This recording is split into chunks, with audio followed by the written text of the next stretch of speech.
মজা মজা তো হে গাইস মই মিনাৰৰ অন্য এটা ভিডিঅ'লৈ স্বাগতম জনাইছো মানে আজি বীৰ লাচিতৰ 400 বছৰীয়া জন্মদিন উপলক্ষে মানে এখন কলেজত মানে এনেকুৱাকৈ মানে আৰু এটা ভিডিঅ' বনাইছে না আপোনালোকে চালে পাগল হৈ যাব মানে আপোনালোকে চাই দিয়কচোন মানে কেনেকুৱাকৈ বনাইছে মানে আমাৰ কলেজতো আজি মানে উদযাপন কৰিব তো আমাৰ কলেজৰ খিনি আপোনালোকক নেদেখো মানে বেলেগ কলেজৰ মানে এটা মোৰ লগে মানে দিশিয়াৰ ভিডিঅ'টো আপোনালোকে চাই থাকক আৰু মোৰ লগত তাইকে আছে দেখুৱাই আছো ৰ'ব আপোনালোকে মানে এইটো মোৰ লগত আছে বিটিলা বাইক ৰাইডাৰ হয়নে বাইক দাঙবি না এখন বাইকখন দাঙবি না তো গাইস মানে বাইকখন এখন ই দাঙিব আৰু এইটো আমাৰ মছজিদৰ কি নাম ৰাতুলালি চাব পাৰে তো গাইস ভিডিঅ'টো অকণমান স্কিপ নকৰিব আপোনালোকে চাই থাকক ভিডিঅ'টো কেনেকুৱা পায় আৰু আপোনালোকে কমেণ্ট কৰিব জয় হিন্দ বুলি হেংদাং হাতত লৈ দেখোঁ সতৰো পৰিলে আগাৰ যাওঁতে যেতিয়া থাকিলে খ্যাত অসমীয়া লাচিতৰ বীৰত্বৰ বাবে লাচিতৰ দেশৰ প্ৰতি ভাৱৰ বাবে অসমীয়া গীত জগতত এটি সুকীয়া জাতি হিচাপে নিজক প্ৰতিপন্ন কৰিবলৈ মূৰ দাঙি উঠিছে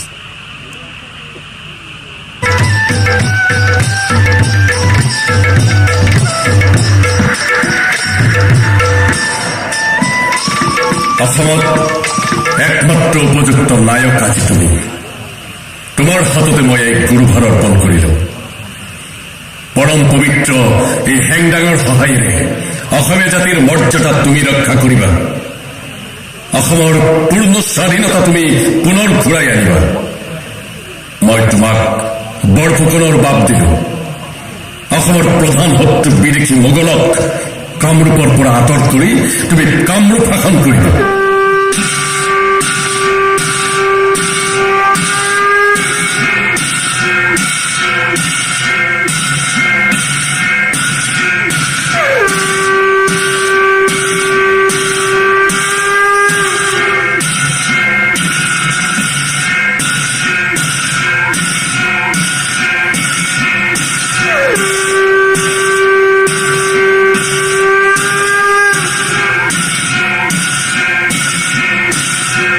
হেংদাং অসমীয়াৰ পবিত্ৰ হেংদাং বিপদৰ লগৰী হেংদাং স্বৰ্গদেউৰ আদেশ পালন কৰাত তুমি মোক সহায় কৰিব লাগিব মোৰ আশা মোৰ বাসনা পুনৰ অসমে সুখ শান্তিৰ ছাঁত আনন্দত আকৌ মুকলিয়া হৈ উঠক বুঢ়া লুইতে পুনৰ নাচিবলৈ ধৰক আৰু তাৰ খলকণীয়ে দুই পাৰৰ ডেকা গাভৰু বুবুলীয়া কৰি তোলক পৰম পবিত্ৰ এই হেংদাং হাতত লৈ দেশৰ নামত ৰাইজৰ নামত আৰু গোসানীৰ নামত শপত খাই কৈছো স্বৰ্গদেউ দেশত এটোপাল তেজ থকালৈকে লাচিতৰ হাতৰ মুঠিৰ পৰা হেংদাং সুৰকি নপৰে বিদেশী বঙালৰ জিঙি চিঙি লুইতৰ বুকুত উফৰি পৰিব সতৰুৰ তেজেৰে মূৰ বৈ যাব সেই নৈয়ে বংগোপসাগৰ ৰাঙলী কৰি পেলাব অসমত এটিও বিদেশীৰ ঠাই নহ'ব স্বৰ্গদেউ লাচিত কামৰূপ শাসনৰ ভাৰ তোমাৰ হাতত গতালো এই অঞ্চলৰ শাসনৰ সুবন্দোবস্তৰ দিহা কৰিবা আৰু ভৱিষ্যতে মোগলক ভেটা দিবলৈ কোনখিনি ঠাইত ক'ত পঢ়োৱাৰ সুবিধা হ'ব ভাবি চাইছানে ভাবিছো স্বৰ্গদেউ সকলো ঠাই পৰীক্ষা কৰি চাই মোগলক বাট ভেটিবলৈ গুৱাহাটীৰ দৰে আৰু সুবিধাৰ ঠাই ক'তো বিচাৰি নাপালো কিয় চামধৰাত ক'ত বহুৱালে কেনে হ'ব পুনতে চামধৰাৰ কথা ময়ো ভাবিছিলো কিন্তু পিছত দিহিঙীয়া ফুকন আৰু মিৰি সন্মুখৈ ফুকনৰ সৈতে পৰামৰ্শ কৰি গুৱাহাটীয়ে আমাৰ সকলো পিনৰ পৰা সুবিধাজনক ঠাই হ'ব বুলি মনতে থিৰাং কৰিলো কিয়নো গুৱাহাটীৰ পৰা আমাৰ বনুৱাবোৰে ৰহাত থাকি যুঁজ কৰা যেন পাব স্বৰ্গদেউ বৰফুকন ডাঙৰীয়াৰ কথা মতেই সকলো কাম হোৱাটো বাঞ্ছনীয় লাচিত তোমাৰ হাতত মই সম্পূৰ্ণ ক্ষমতা দিলো তুমি যি ভাল দেখা সেইমতেই কাম কৰা কোনো ডাঙৰীয়াই তোমাৰ কামত হকা বাধা কৰিব নোৱাৰিব আমাৰ ৰণুৱাবোৰক সমানে দুভাগ কৰি লুইতৰ উত্তৰ ফালে শৰাইঘাটৰ পৰা কুৰুৱা পাহাৰলৈকে আৰু দক্ষিণ পাৰে ইটাখুলিৰ পৰা অসুৰৰ আলিলৈকে সুবিধা বুজি একোজন নতুন বৰুৱা ফুকনৰ ওপৰত যদি ভাৰ দিয়া হয় তেনেহ'লে বৰ সুবিধা হ'ব লুইতৰ উত্তৰ ফালে যি গড় আছিল তাক ভালকৈ মেৰামতি কৰি পাৰি দি প্ৰতি 12 বেৱে একোটা বৰশিলৈ বহুৱা হৈছিল। কামায়ন চোৱা, ঝুমুৰ, গঠীয়া ঝুমুৰ, কেঁচাই, পাহলঙি, পাথৰ কলাই য'ত যি লাগে দি ৰঙুৱাবিলাকক সাজু কৰি ৰখা হৈছে। লুইতৰ পানীত যুঁজিবলৈকো যথেষ্ট পৰিমাণে নাও আৰু ৰসাক ৰখা হৈছে। ব্ৰহ্মপুত্ৰৰ উত্তৰ পাৰে থকা ৰঙুৱাবিলাকৰ ভাৰ আপুনি ল'ব লাগিব বুঢ়াগোহাঁই ডাঙৰীয়া, আৰু দক্ষিণে বৰফুকন নিজেই থাকিব। অতি উত্তম যুক্তি দিছে স্বৰ্গদেউ। উত্তৰে আঠিয়াত কোঠ মাৰি ৰাজমন্ত্ৰী ডাঙৰে মোগলক ভেটিব আৰু দক্ষিণে ইটাখুলিৰ পৰা মই সিহঁতৰ ওপৰত আক্ৰমণ চলাম। সিহঁতে কেনিও বাট নোপোৱা হ'ব, মাজতে ব্ৰহ্মপুত্ৰ নৈ থাকিব। যদি নাৱেৰে উঠাবলৈ চেষ্টা কৰে তেনেহ'লে নৌ যুঁজত পাৰ্বত অসমীয়া ৰঙুৱাৰ হাতত সিহঁতৰ কেৱেই প্ৰাণ লৈ পলাব নোৱাৰিব। হে হওক লাচিত, ভগৱতীয়ে তোমাক জয়যুক্ত কৰক। মোৰ আৰু কোনো চিন্তা নাই, কোনো ভয় নাই। জয় আমাৰ হ'বই। এফালে থাকিব অচলতল বুঢ়ীৰ সাগৰ আতুম বুঢ়াগোহাঁই, আৰু আনফালে প্ৰতিহিংসাৰ চিন্তা মেলি বাঘৰ পোৱালি বঙালৰ বৈৰী লাচিত বৰফুকন। তোমালোকৰ বাওখেতলত আগুৱাই যাওক। হেজাৰে হেজাৰে সুস্থ হ'ব অসমে ডেকা মৰণকটুক বানপানীৰ দৰে শিলডল ভাঙি বিদেশী বঙালৰ ওপৰত জাকে জাকে জপিয়াই পৰি সকলোক মহতিয়াই পেলাওক। দেশ মোৰ স্বাধীন হওক, নদন বদন সোণৰ অসম পুনৰ ঠন ধৰি উঠক।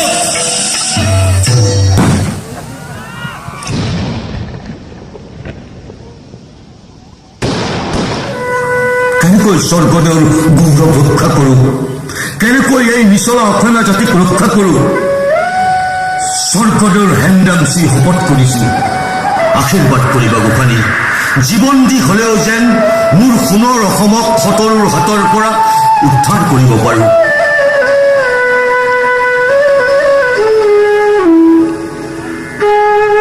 গ'ল নিশা এটি বৰ বেয়া সামাজিক দেখিলোঁ।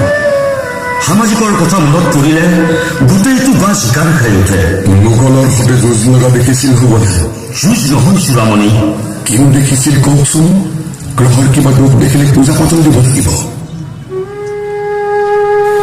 এজনী বৰ ওখ ধুনীয়া তিনিটা মানুহ। তাই ওপৰৰ উঠটো আকাশত আৰু তলৰ উঠটো পাতালত বগাই মাজতে জিভাখন মেলি মোগললৈ দৌৰাই চাই আছে।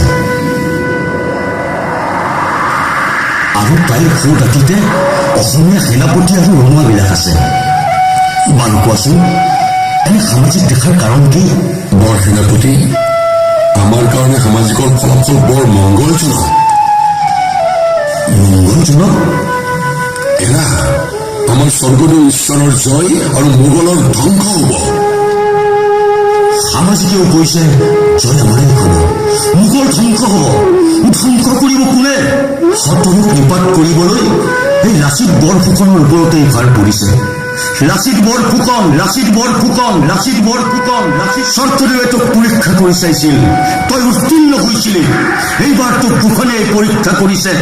গোসানী, গোসানী, গোসানী, গোসানী, গোসানী, গোসানী।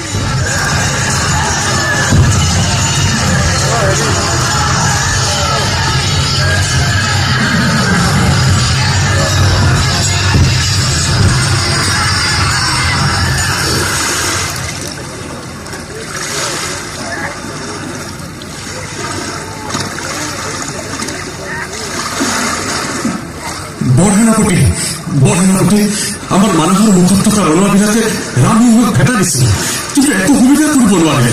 ৰামসিংহৰ লগত এহেজাৰ শিক্ষিত যুঁজাৰু কুকুৰ লৈ আহিছে। আমাৰ 10-12টা মৰিলেহে সিহঁতৰ এটা কুকুৰ ৰণত পৰে। ৰামসিংহে কোনখিনি পাইছেহি? ৰঙামাটিৰ কাষা পিছে আপোনাৰ আদেশ হ'লে নকৈ কিছুমান যুঁজাৰু পঠিয়াই দিব পাৰোঁ। ক'লৈ পঠিয়াব? ৰঙামাটিত ৰামসিংহক ভেটিবলৈ।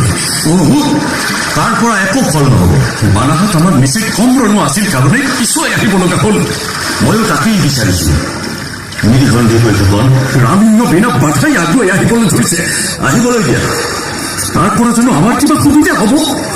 ৰামসিংহ যিমানেই আগুৱাই আহে সিমানেই আমাৰ চং লাগিব। তুমি এটা কাম কৰা সন্ধি বৈঠকত, কিছুমান ৰঙুৱাক আগলৈ পঠিয়াই দিয়া।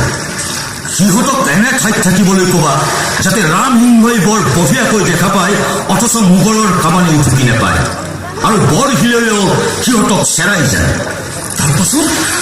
তাৰপিছত সিহঁতক গুৱাহাটীৰ পিনে ক্ৰমান্বয়ে পিছুৱাই আহিবলৈ দিবা, যাতে ৰামসিংহৰ মনত এনে ধাৰণা হয় যেন অসমীয়া ৰঙবোৰে মোগলৰ প্ৰবল আক্ৰমণত তিষ্ঠিব নোৱাৰি দিহা দিহি পলাবলৈ ধৰিছে। তেনে কৰিলে শত্ৰুৱে মনত বৰহে পাব বৰসেনাপতি। মোৰ আদেশ পালন কৰা, পালন কৰা, পালন কৰা।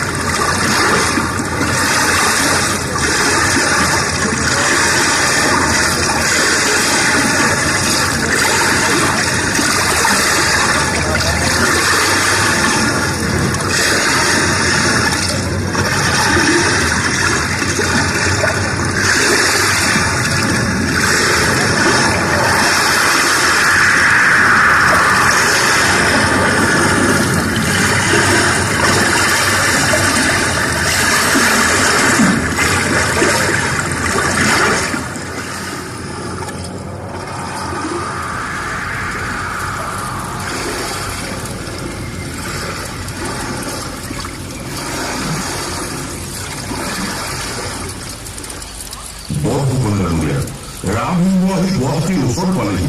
আপুনি এতিয়াও আমাৰ যুঁজাৰুবিলাকক বাট ভেটিবলৈ আদেশ কৰা নাই। সময় আছে বুঢ়াগোহাঁই ডাঙৰীয়া। মই হলে কথা বৰ সুবিধা দেখা নাই। সিহঁতক এতিয়া বাট ভেটিবলৈ গ'লে অনৰ্থক আমাৰ কিছুমান যুঁজৰ হৈ ভাঙি হ'ব।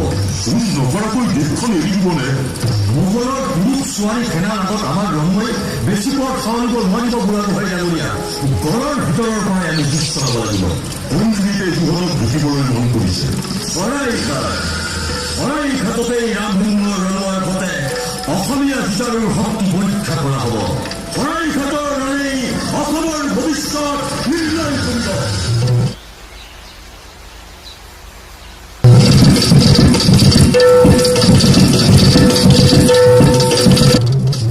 তাৰ আগতে আৰু এটা কাম কৰিব লাগিব। গুৱাহাটীৰ পৰা 3 কোণমান পশ্চিমে আৰু এটা নতুনকৈ গড় বান্ধি উলিয়াব লাগিব। আপোনাৰ মূৰৰ বিকাৰ ঘটিছে নেকি? ৰামসিংহ আহি গুৱাহাটী পাওঁ পাওঁ হলহি। এতিয়া নতুনকৈ গড় বন্ধাবলৈ সময় কৰ। আজি গোটেই নিশাটো পৰি আছে বুঢ়াগোহাঁই ডাঙৰীয়া। নিশাটোৰ ভিতৰতে গড় বান্ধি উলিয়াব কেনেকৈ? উলিয়াবই লাগিব। অনৰ্থক মানুহবোৰক শাস্তি দিয়াহে হ'ব মাথো। চৰকাৰে আমাক ইয়ালৈ যুঁজ কৰিবলৈহে পঠিয়াইছে, বহি ভোজ খাবলৈ নহয়। বুঢ়াগোহাঁই ডাঙৰীয়া, আমি এতিয়া মেল মাৰি সময় কটাবলৈ যথেষ্ট সময় আমাৰ হাতত নাই। আপুনি যাওক, নিজৰ কামত মন কাণ দিয়কগৈ। কাইলৈ বেলি উঠাৰ লগে লগে দেখিবলৈ পাব লাচিতে ঘৰৰ কাম শেষ কৰি উলিয়াইছে।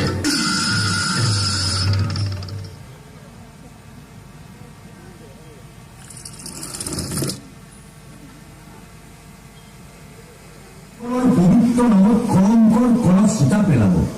কিন্তু এই শৰাইঘাটেই এদিন মোৰ নাতিপুতিহঁতক ক'বলৈ বাধ্য কৰাব যে লাচিতে যি কৰিছিল দেশৰ ভালৰ কাৰণেই কৰিছিল। লাচিতে 17 অসমত হেঞ্চ ভ্ৰমণৰ মুখৰ আগৰ পৰা সোমাবলৈ হোৱাৰ লগে লগে মোগলে আমাৰ কিন্তু আক্ৰমণ কৰিব। গণৰ কাম শেষ হ'লে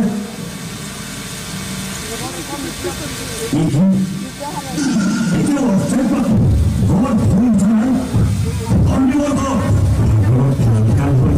সিহঁতে অলপ জিৰাইছিলে। তাহঁতে মতামত মোগলৰ আক্ৰমণ ব্যৰ্থ কৰিবলৈ একমাত্ৰ সম্বল এই ঘৰ। তাক অসম্পূৰ্ণ ৰাখি তোমাৰ দেশ ভক্ত কৰ্মী বিশ্ৰামত ভগ্ন। ধন্য ধন্য জাতি আৰু ধন্য তুমি ৰাজ কৰ্মচাৰী। দেশত তোমাৰ দুখতে আজি মোৰ পুনৰ অকল চাই তোমাৰ অপৰাধ থকাৰ কাৰণে চিৰ চেনেহী জনমভূমি মোগলৰ তাত কৰিব লগা হ'ল। পুত্ৰীৰ ফলতেই ইন্দ্ৰবংশী আহোম ৰাজত্বৰ জমনিকা পৰু পৰু নাচি ভাগি গাঁৱৰ পুৰুষ মাতৃত্বহীন জাতিৰ কলংক যি অকৰ্মণ্যৰ দেশক তুচ্ছাকাৰী মাতৃভূমিক খেলকেলি কৰি কৰ্তব্যত বিপণালী কৰে। তই ক্ষমা নাই। মানুহে তাক ক্ষমাৰ কৰে, ভগৱানে তাক ক্ষমা কৰিব নোৱাৰে দায়িত্বহীন আহোম বিষয়া মাতৃ মন্দিৰত মোৰ নিৰ্দোষী অসমীয়া ভাইসকলক মৰি দিয়াৰ আগতে মৃতৰ বুকুত অসমীয়াৰ তেজৰ কলংক উঠাৰ আগতে গড়গাঁৱৰ কাৰাগাৰত মোগলৰ বিজয় পতাকা উঠাৰ আগতে লাচিতৰ প্ৰাণৰ মোমাৰি আজি তোমাৰ তেজেৰে জননীক শ্ৰদ্ধা অৰ্পণ কৰোঁ কাৰণ দেশতকৈ মোমাৰি ডাঙৰ নহয় ডাঙৰ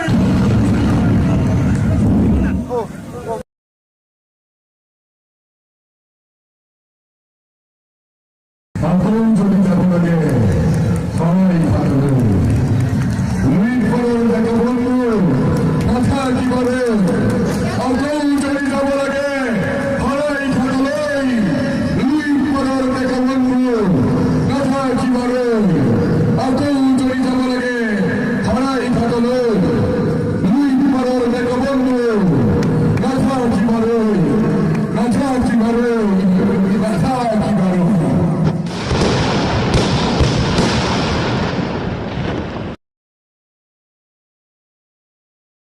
তো গাইছ আজিৰ ভিডিঅ'টো এইখিনি আছিল ভাল লাগিলে কি কওঁ হাই দোস্তো লাইক কমেণ্ট শ্বেয়াৰ আৰু কৰি দিব আপোনালোকে আৰু মোৰ চেনেলটো যিসকল নতুন আহিছে ছাবস্ক্ৰাইব কৰি পেলাই বেল নটিফিকেশ্যন বেলটো অন কৰি থ'ব আজিৰ ভিডিঅ'টো এইখিনি আছিল অন্য এটা ভিডিঅ'ত লগ পাই আছোঁ বাই